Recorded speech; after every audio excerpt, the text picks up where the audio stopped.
Okay, so the next scene starts. The next scene is the last scene of the first half of the miniseries. So this scene ends with the brothers, the two brothers of Jehovah Witness, and the main character. They are on their way home, and they feel very, very depressed and worried about their mom and worried about the boyfriend, and so they are on their way home, to back to the house, and then that scene ends. The next scene starts with the ex girlfriend who was at the beginning of the show, being lured being lured and sex trafficked by the mother's boyfriend.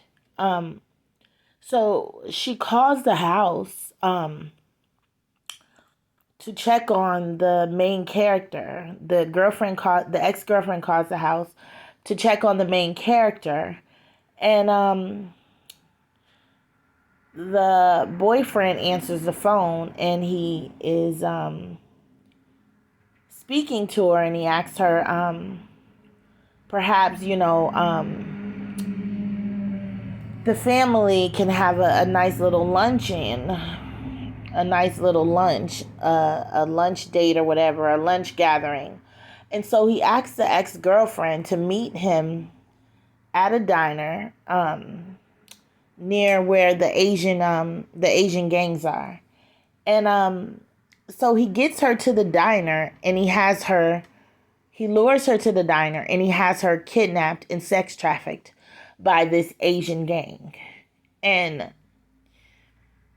this is where the the first half of the miniseries ends, because you start to figure out that the boyfriend was in on a sex trafficking, and he's the killer of the sister who was killed. But so he's gonna lure the girl into the restaurant, and he's gonna have her kidnapped by an Asian gang from Baltimore, and then she's gonna escape. Once she escapes, she's going to look for the ex-boyfriend who is the main character, the main character. And then from there, that's when the adventure really begins, because now not only does the guy have to take on a bunch of houses in Tennessee, he has to take on finding the boyfriend and getting justice for his sister, who he had killed and sex trafficked.